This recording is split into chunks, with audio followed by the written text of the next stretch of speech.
up, YouTubers of the world? Mega Geek Mixer here, ready to give you guys this week's comics that I got from my local comic book store, along with one of them that I was supposed to have gotten last week, or what was that? So at the end of March, whichever. But either way, it'll be part of this issue too, because I meant to get that one, but I completely forgot about it.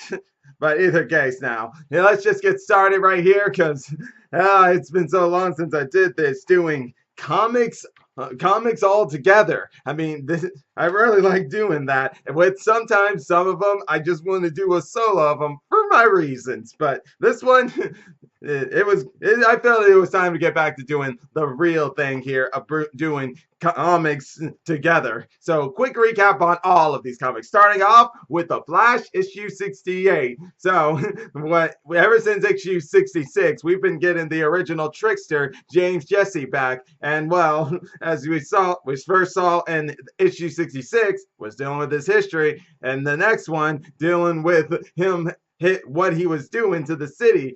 As Flash was seeing, everybody's all happy and it's all weird looking, and I won't lie, in that issue I was being like that. And then we find out here, first off, we got Axel, the one of the tricksters, the second trickster or third trickster, I can't remember. He's working with the original trickster, and look what they're doing to Higher Heights, turning it into a circus town or something like that.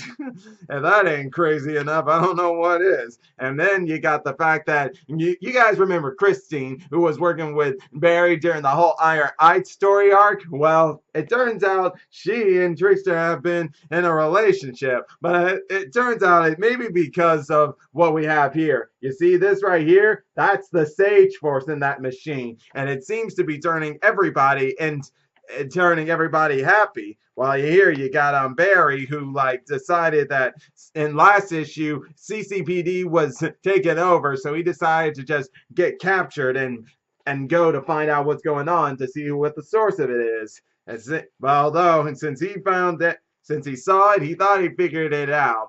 And decided it's time to go Flash, because he didn't get into that spell because of his little speed. He uses some of his vibration tricks to get through that thing, and he thought it'd be easier then. Well, no. I mean, come on. The original Trickster's been gone for so long. You really think he's going to make it that easy? Because trust me, he sure heck doesn't make it easy. First off, he's the one who called Barry back. As y'all know, Barry was on the Force Quest, and he got called back by Commander Cold, or so we thought. But in actuality, he wasn't called back. It was a prank call by Trickster. And man, what a trick he pulled. And not only that, I mean, having a spell on Wolf, yeah, what's his name again? Yeah, what am I saying? I know his name, Wolf. I was trying to see if I could get his full name, I think is what I was looking for, but that's not important. As long as I know, I think Wolf's good enough as it is, because, I mean, with all he's done and everything,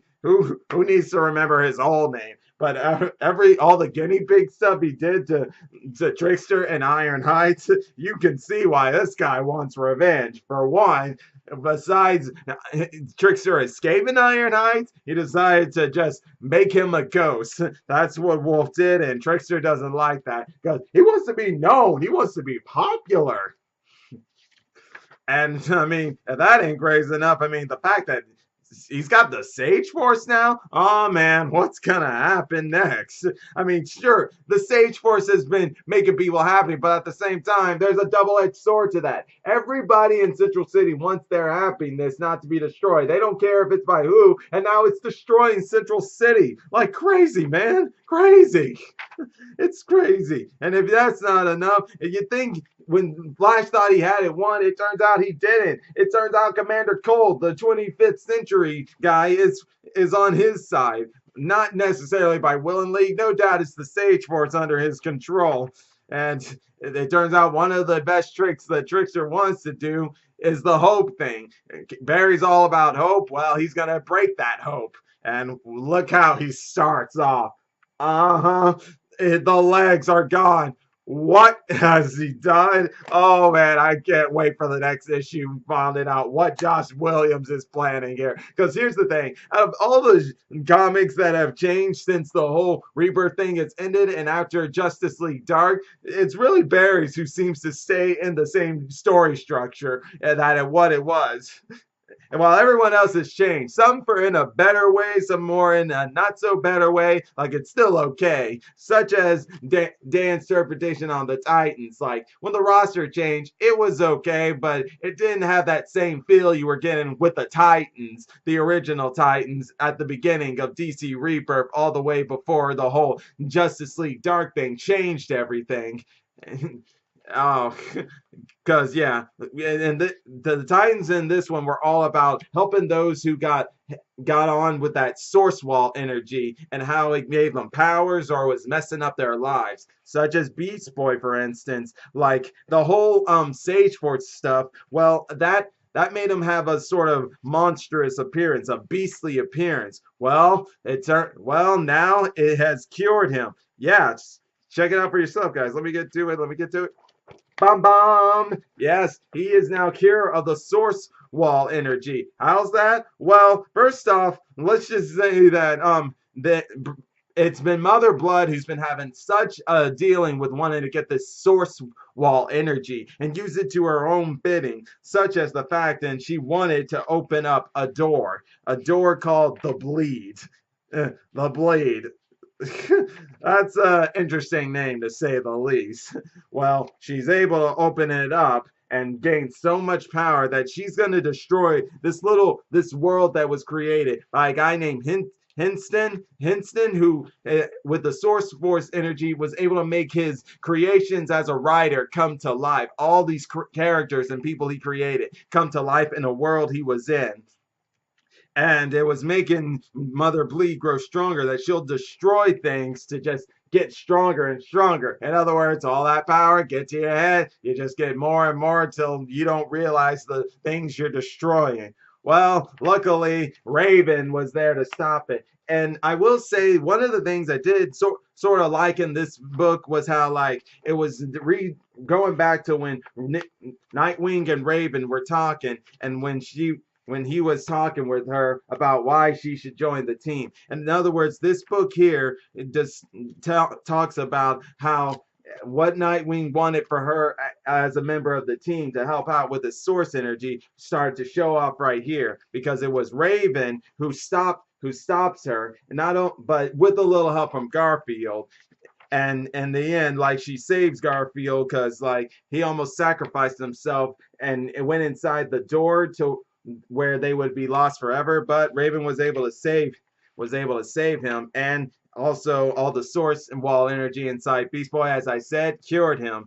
And well, that's how it all ended. The world that Hinton guy made was saved, and that's pretty much how Titans end. Also, and the fact that Kyle Rayner had joined the team, because as y'all see here in this, at the last few issues or so, Nightwing was never a part of the team because of the whole amnesia thing back in Nightwing 50 or Batman 50. I can't remember exactly, but ever since then, Donna Troy took over as the team leader, and it was kind of already not being in. It was kind of already kind of struggling enough as it was, and it kind of wasn't working out in the end. So maybe it's good that the Titans issue is ending right now. Maybe this can give him a break. Don't get me wrong. I love Dan. What he did with the Titans during the beginning and stuff, they were great stories. It's just around after the Source Wall, I don't know. Some of the structures of the story of what he was trying to go off of just wasn't working out in the way maybe he was going for. Or like maybe he was kind of lost on how he should start this and stuff. But either case, it still wasn't bad. It was just okay. It was okay. Maybe after a while, come back for it, and let's hopefully get the original Titans back, because for one, I definitely loved Lilith. Omen, yeah, I loved her. I would like to see her again, see what she's up to now. But now let's go into a few Marvels here, such as a double issue, Immortal Hulk issue 15 and 16. Now, let me just first say, guys, I am loving the Immortal Hulk books. It's one of my favorite comics out there right now, and I'm loving it. and this new story arc that's dealing with some of the supporting characters back in Bruce's past, such as Betty, Dr. Sampson, and Rick Jones. Man, that's awesome. And let's just first start off by saying with this one, with Rick, with the Doc coming back to life. So it turns out he was dead, but then he was back to life. But he instead of trying to let people know he was alive, he decided to stay in the shadows. Well, that was until Bruce Banner was said to have died that he revealed himself to Betty. But then, of course, if y'all read issue 14, y'all know that whole thing with Betty getting shot in the head. Well, first off, she is alive. That was confirmed by them in this book. And speaking of which, we got a little Doc Samson and the Hulk back in action here, and their relationship getting back together. Also, we were learned of something known as the Devil Hulk that Dr. Sampson has spoken of, almost as if aware of something about that guy. And what's even more so is this was an interesting take right here of the Hulk talking about destroy humanity and being sarcastic and talking about how humanity's already destroying itself with all the other stuff that goes on in the real world. Yeah, that's crazy. And if that ain't crazy enough, well, Rick Jones' grave was robbed. And why was it robbed? Well, the guys who actually, a guy named Agent Burbank was hired by some other guy, some general, who I don't know what he's planning here, but obviously he wants to do something with Rick's body because it's them who end up taking Rick and using some sort of heart, an alien heart or something, and putting some green goo or something on it. What are they trying to change him into? A Hulk or something related to the Hulk? Or does it relate to something that the Hulk and Dr. Sampson discovered here? Of like a lab full of these like creatures here, Hulk-like creatures, like Hulk-like bats and everything. I mean, I guess they're trying to get the Hulk under their control.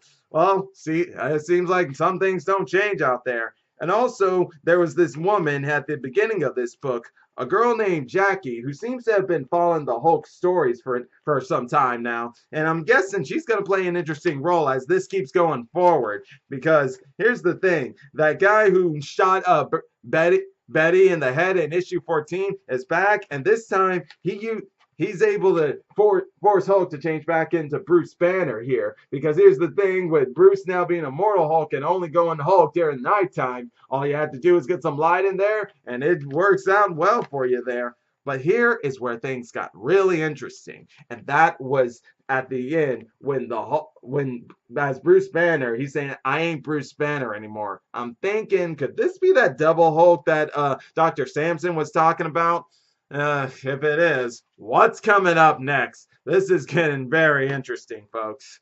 And now let's also go into this one here, Captain Marvel. I don't have this on my pull list, but when I found out that we're going to have a rematch between Rogue and Captain Marvel, I had to get this book, guys. I had to get this book. And gratefully so. First off, I'm sure we all know the history with Captain Marvel and Rogue. Well, it's like we're going on a road down memory lane because that's what's happening at the opening of this book. The only difference here is that Rogue's powers have evolved to the point where she doesn't even need to be touching skin to skin. She could just be like in a certain distance and still absorb your powers. But it also turns out that Rogue is being controlled by a guy named Nuclear Man, and Nuclear Man sees how strong and equal these two girls are that he decides that one of them's going to be his bride. I mean, he has his sets on Carl's because of everything she's done, but she was wondering if Rogue can provide a challenge to her, and with all the post-traumatic stress disorder the post-traumatic disorder that she has had with Rogue through to their history, it makes them interested to know who's the better of them. Well, while all that's going on, there's a rebellion out there, and a She-Hulk who's in her human form now. Doesn't seem to be able to be She-Hulk anymore. Instead, she has something called let's see it. Where is it? Oh yeah, exoskeleton Hulk armor. Interesting to say the least. Well, she learns about what's going on, and they all decide to have a plan of infiltration to go and defeat Nuclear Man. And then while they're doing that, the whole battle between Rogue and Captain Marvel's going on. But it turns out here, Rogue is trying to fight the Control, and that's what gives Marvel the idea of something she never really wanted to do, but knows it's the only way. So she has all her powers and memories get absorbed by Rogue, but instead she now has control of Rogue's body. And well, she's Captain Marvel. She's a leader of the Avengers and stuff. And of all she's done, I trust in her. So she'll find her way out of this. I just hope she finds a way soon, because it turns out the Rebellions and Captain Marvel, well, they were all thrown into a trap set up by Nuclear Man. Everything that happened, that's what Nuclear Man wanted, and now he's got everybody trapped. So what's gonna happen next? I'll definitely I don't know if I'll buy the next issue, but I'll definitely read the next issue just so I can find out what happened, because I found my ways of reading them online here, people. So definitely gotta be keeping my eyes out on this one, because this just got interesting, very interesting. And then finally, oh yeah, what I've been waiting for since Detective Comics 1000, the ending of it, Peter Tomasi, the genius writer, with first off 1001 of Detective Comics, where the Arkham Knight rises. So guys, oh man, what a book, guys, what a book this is. Because how it starts off is something. I mean, we got bats all over the city that are dead. And that's not something. I mean, that's not something. They're even all over the. Let me go to it. The Batcave. They're all over the Batcave.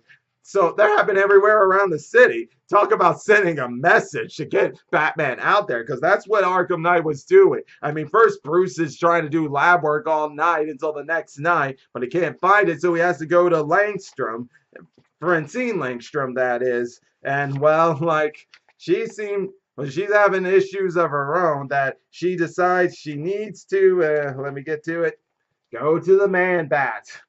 I've always been interested in the Man-Bat, especially since I saw the episode in the animated series of Batman. Fond memories.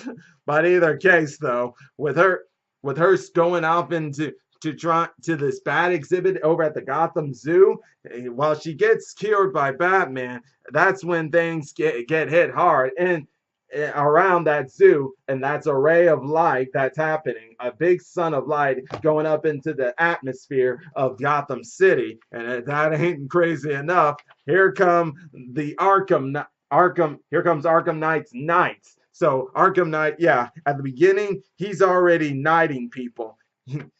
Yeah, like if you see right here with his sword, he's knighting people. And then at the beginning here, all these knight men with armor and Arkham Knights, he's ready to show Batman that it's time to defeat the dark and come into the light, because that's what one thing we know about Arkham Knight is right now. He wants Batman, who represents dark and feels it's the darkness that's ruining Gotham, and he must bring the bright sun out to destroy the light so he can have a better future. That's what I'm getting from this, from Tomasi. And well, all I'll say is, for those knights, well, their armors have been prepared to fight Batman, because they can easily block his batarangs.